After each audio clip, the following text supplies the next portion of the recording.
comes next now? Basically, let's take it apart. Yeah. Let's pull it down. I notice you've got the engine stand, the engine holder on the lower half. So we always bolt them on the oil cooler side of the engines. Yeah. Because that's where, when you lay the engine back up to rebuild it, or when you take it apart, the oil pump sat in that side of the engine. So basically, as you build it, you basically put it all into that side and build onto it.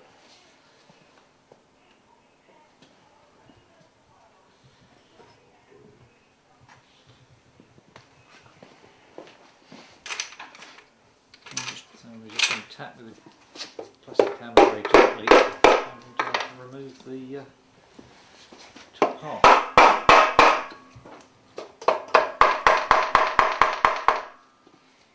So gently, gently. Yeah.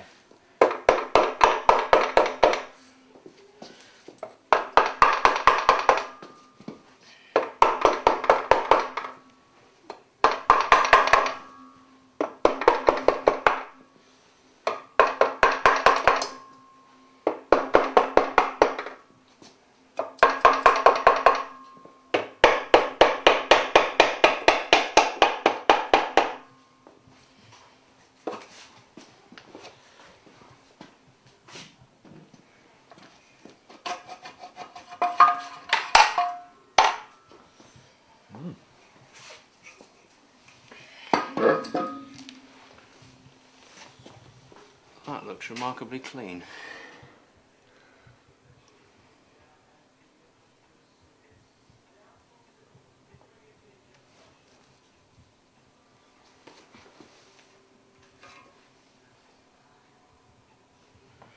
Standard main bearings, so it hasn't been ground. The case looks in good condition. There's no chatter marks across the main journals. Usually they fret slightly.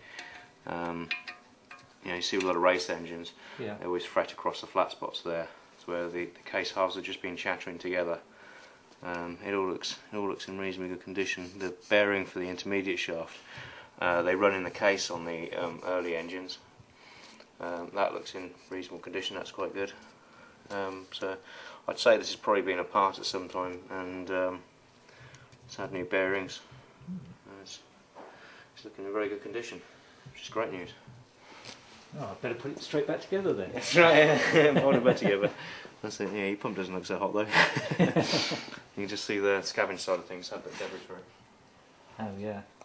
But what we'll do is we'll get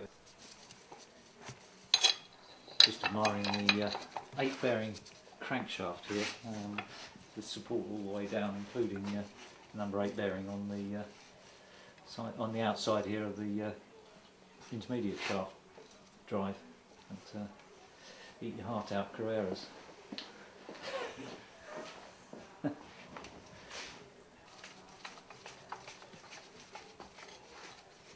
For a road car engine though, it's a remarkably well supported crankshaft, isn't it? It is, yeah. These are years of experience working on sort of Formula 1 touring cars, and you always try to stabilise the crankshaft as much as possible. With a standard sort of 4-cylinder configuration or even V8s, you end up with a ladder across the bottom end, basically holding all the journals together, so you don't get any movement under high revs. But I mean, Porsche just basically done it all here. They've supported everything beautifully.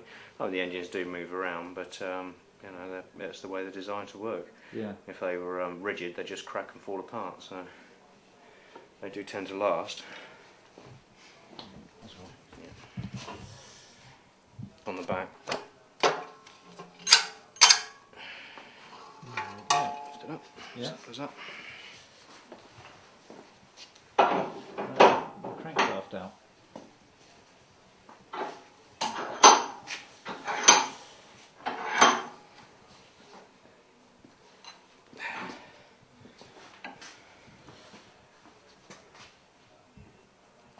That's good. Not too bad on the nose bearing.